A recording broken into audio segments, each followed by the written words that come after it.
Hoy el arte del control mental está cerca de convertirse en una ciencia. Los practicantes de esta disciplina saben muy bien lo que hacen y por qué lo hacen. Basan su trabajo en teorías que han sido sólidamente demostradas gracias a una cantidad masiva de evidencia experimental. Casi un siglo después de que Aldous Huxley pronunciara estas palabras, su predicción se ha convertido en una realidad mucho más sofisticada de lo que él mismo podía anticipar. Hoy el control mental es una ciencia plenamente establecida que los ingenieros sociales ejercen a escala global mediante el poder combinado de sus tres lacayos más eficaces: los estados, las compañías tecnológicas y los medios de comunicación. ¿Cuál es el objetivo de este dominio mental? Doblegar a la población y someterla de forma totalitaria sin que sean conscientes. Los individuos, desconociendo que están siendo manipulados y que se dirigen hacia el abismo de la tiranía, renuncian voluntariamente a sus derechos y libertades sin necesidad de levantamientos armados. La trampa perfecta no es la que está muy bien escondida, sino la que parece un bello refugio. Lo que estamos presenciando actualmente es una nueva forma de guerra mundial donde ya no hay necesidad de invasión territorial porque se ha logrado algo mucho más eficaz: la invasión de las mentes. Es la llamada guerra de quinta generación, que se gana sin disparar una sola bala. Las operaciones psicológicas, la propaganda y la intromisión mental a través de la distorsión de la información y la manipulación de la percepción son las nuevas armas. En este vídeo vamos a ver los dos niveles o fases principales del control mental que actualmente se usan con mayor empuje: el debilitamiento individual y la división social, qué técnicas en concreto se usan en cada uno de estos dos niveles y por qué logran dominar nuestro pensamiento y modificar nuestro comportamiento de una forma tan asombrosamente precisa.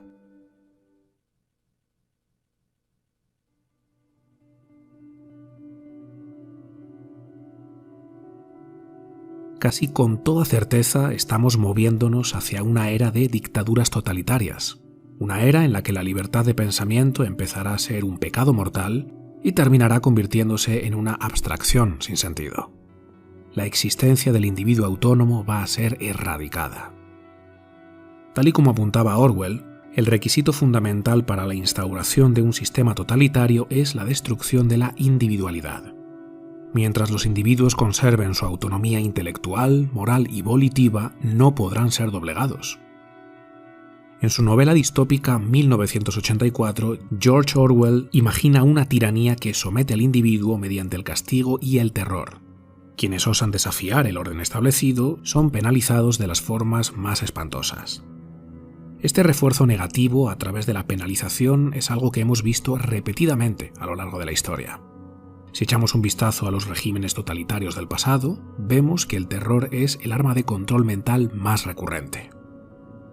En su obra Archipiélago Gulag, Alexander Solzhenitsyn relató las atrocidades acontecidas en la red de campos de internamiento soviéticos, donde fueron recluidos millones de personas durante la segunda mitad del siglo XX. Solzhenitsyn, que estuvo confinado en uno de estos campos de castigo, reconstruye minuciosamente la vida en aquel infierno y nos muestra cómo el régimen totalitario soviético usó el miedo, el dolor, el frío, el hambre y la muerte como armas de destrucción de la voluntad individual. Según el autor, los horrores, la tortura y la violencia inhumanos eran vitales para los totalitarios, ya que de la oveja mansa vive el lobo. Sin embargo, el refuerzo negativo representa solamente una cara de la moneda. Dame televisión y hamburguesas, pero no me molestes con las responsabilidades de la libertad, decía Aldous Huxley, que en su obra Un mundo feliz ofrece un planteamiento diametralmente opuesto al de Orwell. Los individuos quedan desprovistos de su individualidad gracias al suministro casi infinito de placer para los sentidos. Los totalitarios someten al individuo y aplastan su voluntad mediante una constante exposición al entretenimiento y el disfrute. Es el poder narcotizador del refuerzo positivo. Ahora que sabemos cómo el refuerzo positivo funciona y por qué el negativo no lo hace, podemos ser más intencionales y, por lo tanto, exitosos en nuestro diseño cultural. Podemos lograr un control en el que los controlados se sentirán libres porque pueden hacer lo que quieren hacer, no lo que son forzados a hacer. Esta es la fuente de inmenso poder del refuerzo positivo. No hay ataduras ni tampoco revueltas.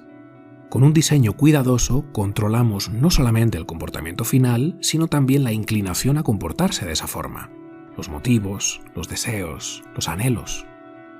Lo más curioso es que ante algo así a nadie se le ocurrirá cuestionar que no son libres.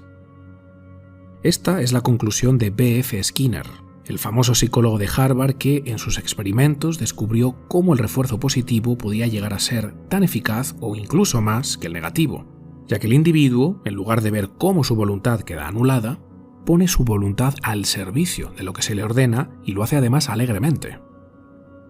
Sin embargo, a medida que la ciencia del control mental ha ido evolucionando y los avances tecnológicos se han acelerado exponencialmente, los ingenieros sociales han llegado a su punto máximo de eficacia gracias a la combinación simultánea de ambos refuerzos, el negativo y el positivo.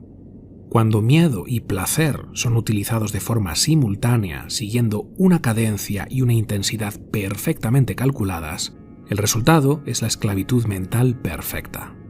El esclavo no sabe que es un esclavo, no ve inconsistencias ni razones para cuestionar su situación y ataca ferozmente a quienes tienen la osadía de reivindicar su soberanía individual.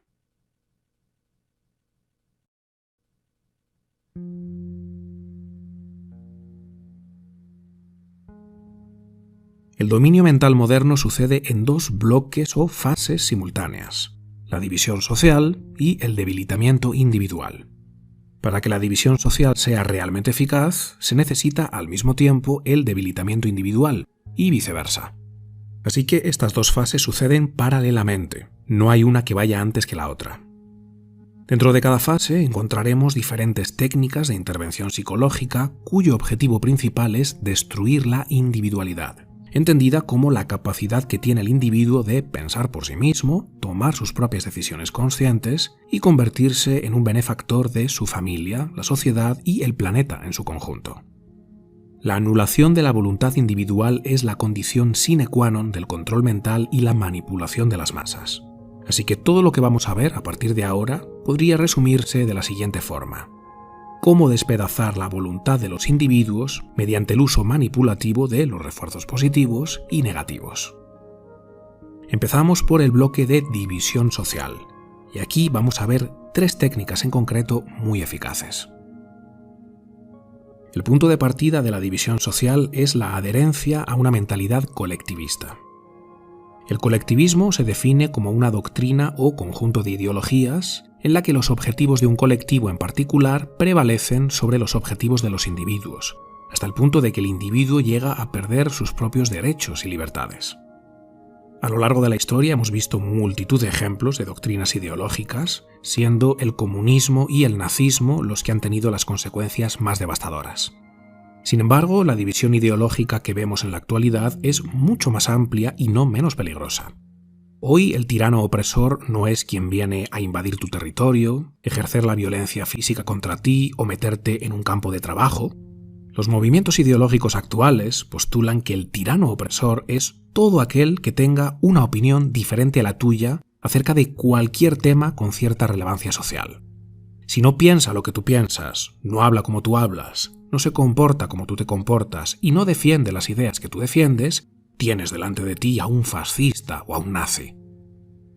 El psicólogo social Jonathan Haidt afirma que los seres humanos somos grupistas.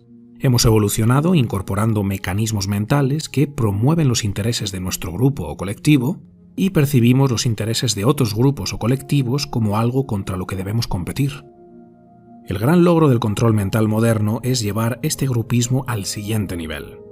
Han tomado este principio biológico y lo han agitado para fragmentar a la humanidad en multitud de pequeños grupos e instaurar el odio y el resentimiento en la estructura psíquica de estos grupos, de modo que se consideren enemigos mortales y estén dispuestos a despedazarse mutuamente.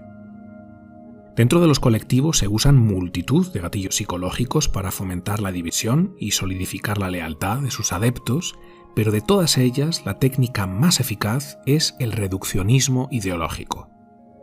Todos los problemas que tu colectivo considera de vital importancia pueden ser explicados mediante una teoría ideológica unificadora que apunta hacia una única causa fácilmente reconocible. Si para el marxismo los ricos son ricos porque explotan a los pobres y toda desigualdad económica es fruto de la injusticia de esos ricos hacia los más desfavorecidos, hoy vemos algoritmos ideológicos que siguen la misma premisa reduccionista, pero extienden sus tentáculos más allá de la política y la economía y contaminan muchas otras áreas de la sociedad.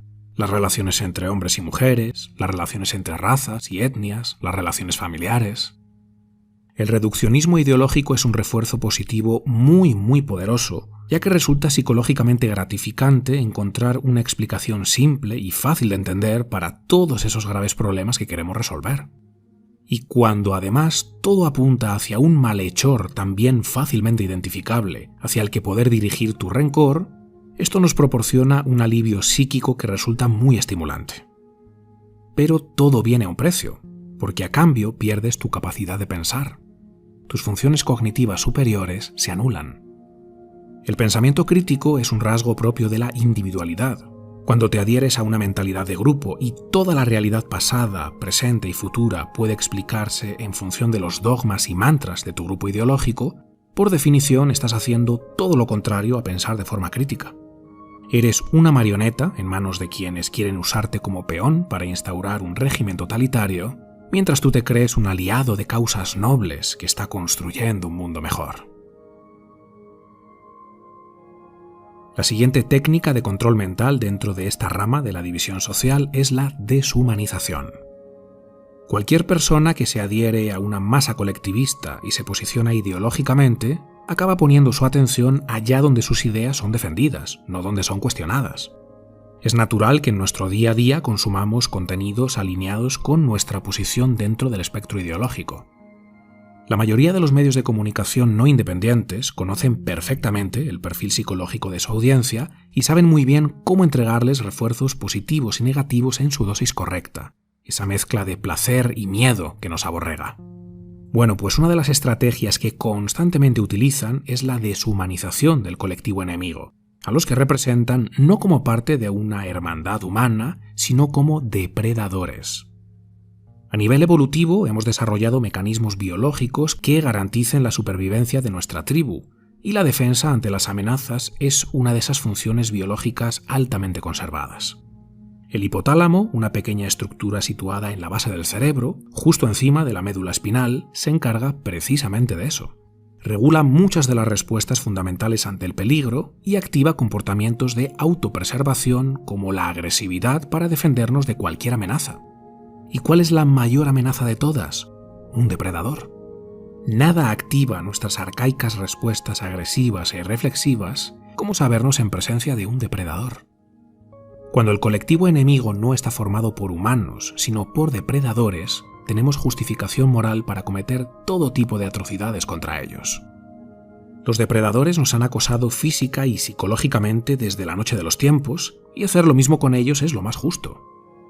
Si constantemente estamos expuestos a un bombardeo de información que deshumaniza al grupo opuesto, situándolo en un nivel intelectual y moral inferior, propio de un depredador o un monstruo, mostrar cualquier signo de acercamiento, compasión o perdón queda fuera de la ecuación. Eso sería equivalente a darle la espalda al león e invitarle a abalanzarse contra nosotros. Cuando el león te persigue y tú corres por tu vida, lo último que necesitas sentir es compasión por el león. Pobrecito, me persigue porque tiene hambre. No es momento para la bondad y la empatía, sino para la huida o la lucha feroz. Así de eficaz es la deshumanización como técnica de control mental. Y vamos con la tercera técnica, la censura. Cuando el poder censura a la población de forma aleatoria, se genera siempre una fuerte oposición social porque la censura es percibida como una injusticia. Los ingenieros sociales, conscientes de que ya no podían imponer la censura de la misma forma que se hizo en los regímenes totalitarios del siglo XX, descubrieron que la clave estaba en lograr que los propios individuos se censuren entre ellos. ¿Cómo se logra esto? Convenciéndolos de que la censura es el mecanismo que evita que el enemigo se salga con la suya y que su obligación moral es silenciar la opinión de los opresores. Si evitamos que los fascistas tengan voz, los venceremos. Si tú crees que lo único que se interpone entre esta realidad miserable que quieres cambiar y la utopía a la que aspiras son las ideas de tu grupo enemigo, Impedir que el mundo esté expuesto a esas ideas tan horribles parece algo bueno, honesto y admirable. Cuando el enemigo trata de silenciarte a ti es un acto de intolerancia y fascismo, pero cuando lo haces tú es una prueba de tu gran sensibilidad y tu elevada categoría humana. Esto lo estamos viendo con la llamada cultura de la cancelación. Se trata de un estado paranoico de vigilancia social perfecto, ya que son los propios individuos quienes se dedican a patrullar la realidad física y el mundo virtual en busca de enemigos a los que cancelar, y lo hacen voluntariamente porque sienten que es su obligación moral. Y en muchas ocasiones, cancelar es sinónimo de acosar. Como yo soy el diverso, el tolerante y el multicolor, puedo hostigar al otro sin que mi integridad moral quede comprometida. Y gracias a ello se instaura una forma más refinada de censura que también estamos viendo en la actualidad: la autocensura. Los individuos, sabiendo que todo lo que dicen y hacen está siendo sometido a escrutinio, se esconden para evitar ser cancelados. Como saben que cualquier opinión puede suscitar este acoso, no opinan. La comunicación social se rompe. Y romper la comunicación social es romper el pensamiento. En su libro Más allá del orden, Jordan Peterson dice lo siguiente: la gente necesita una comunicación constante con otras personas para mantener su mente organizada. Todos necesitamos pensar para tener las cosas claras, pero sobre todo pensamos al hablar. Necesitamos hablar sobre el pasado para poder distinguir las inquietudes insignificantes y exageradas que asolan nuestros pensamientos de las experiencias que de verdad importan. Necesitamos hablar sobre la naturaleza del presente y sobre nuestros planes de futuro para saber dónde estamos, a dónde vamos y por qué vamos hacia allí. Tenemos que someter las estrategias y tácticas que urdimos al criterio de los demás a fin de garantizar su eficacia y resiliencia. Cuando tenemos miedo de comunicar nuestros pensamientos porque sabemos que podemos ser censurados o cancelados, el totalitarismo ha logrado su victoria más absoluta. Estas tres técnicas que hemos visto mezclan magistralmente los refuerzos positivos y negativos mediante el uso de la división ideológica. Por un lado, siempre está el miedo al colectivo opuesto, que es la causa de todos los males del mundo: la pobreza, la polución, la desigualdad. Y por otro está el placer y el confort que nos causa saber que estamos en el bando de los buenos, los justicieros sociales que luchan contra los opresores malvados e inhumanos.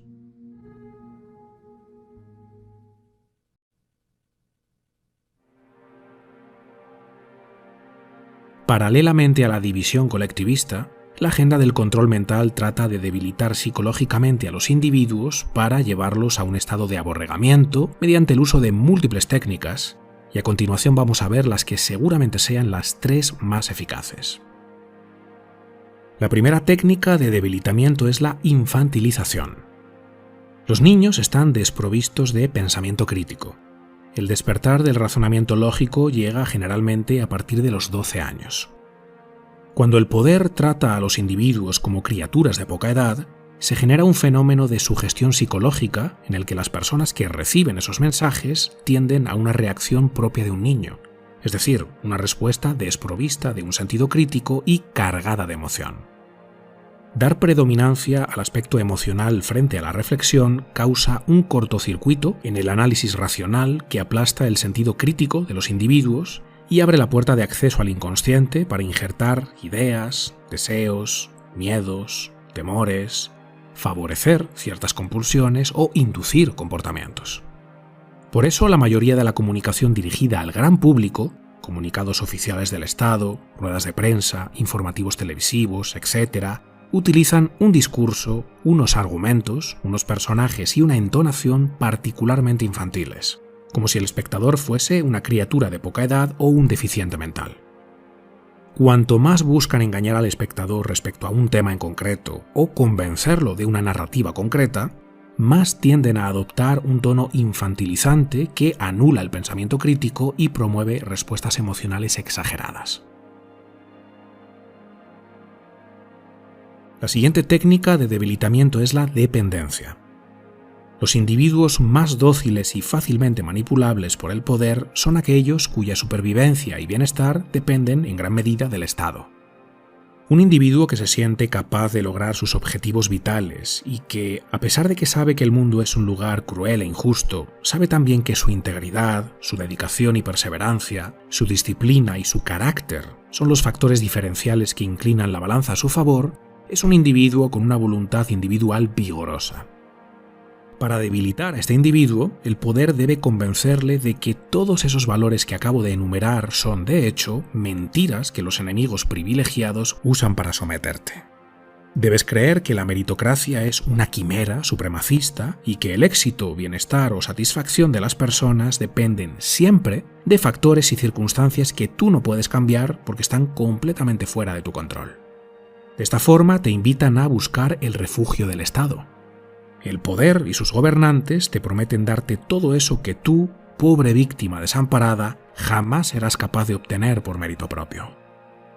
Qué miedo salir ahí fuera, a ese mundo donde no tengo ninguna posibilidad, y qué placer saber que el Estado cuidará de mí. Por eso una de las características fundamentales de cualquier régimen totalitario es el estatismo y las redes clientelares. Deben crear un sector público cada vez más grande, que se nutre de individuos deseosos de trabajar para el Kraken porque, para ellos, ese es el mayor logro al que pueden aspirar en sus vidas, la mayor hazaña que se sienten capaces de conquistar. Por supuesto que aquí no podemos incluir a todos los trabajadores públicos, ni mucho menos. Hay muchísimas personas admirables que tienen pasión por lo que hacen y que entran al sector público porque tienen un impulso genuino de ayudar a otros desde ahí. Pero cuando la entrada al sector público es el resultado de la mediocridad, el pensamiento conformista y el comportamiento sumiso, la cosa cambia.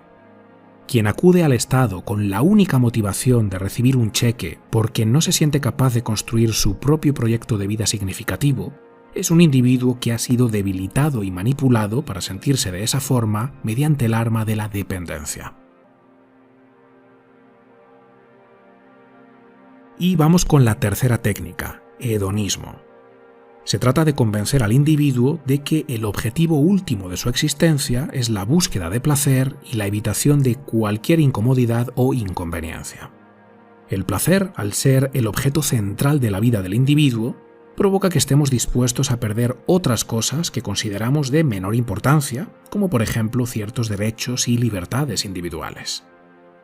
Cuando estructuras la sociedad de forma que la gente dedique la mayor parte de su tiempo y energía a la obtención de placer y entretenimiento, el individuo pierde el interés por recibir información válida que le ayude a reflexionar y acercarse a la verdad.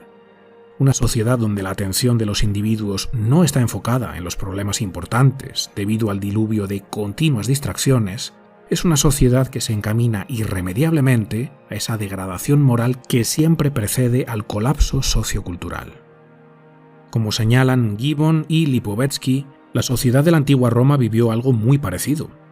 Cuando los individuos, incapaces de mantener el numen, el espíritu virtuoso, y totalmente desinteresados por los asuntos públicos, perdieron su individualidad y la reemplazaron por el individualismo más autocomplaciente, los romanos vieron cómo sus libertades republicanas quedaban cercenadas mientras los césares y la guardia pretoriana amasaban más y más poder y control.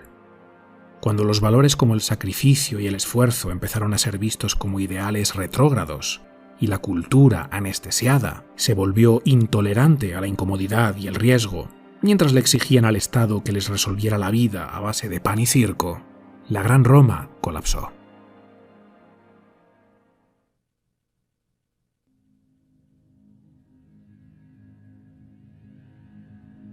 El título de este vídeo lanza la pregunta: ¿ha muerto la libertad? Y a pesar de que estamos en un momento sombrío y muchos parecen haber perdido la esperanza, la respuesta es no. La libertad está en grave peligro, en una fase de agonía, pero no ha muerto. Estamos a tiempo de salir de esta hipnosis colectiva y convertirnos en individuos libres, valientes, que aman la libertad y que están dispuestos a hacer lo que sea necesario para que todos puedan hacer uso de ella, tanto los que piensan como nosotros, como los que no. Como decía Voltaire, podré no estar de acuerdo con lo que dices, pero defenderé hasta la muerte tu derecho a decirlo. Si ahora mismo te estás preguntando, ¿pero qué puedo hacer yo? Y te haces esta pregunta temerosamente, como si tú ya tuvieras una respuesta que dice, «Uy, no, qué miedo, mejor que lo hagan otros». Es normal que te sientas así.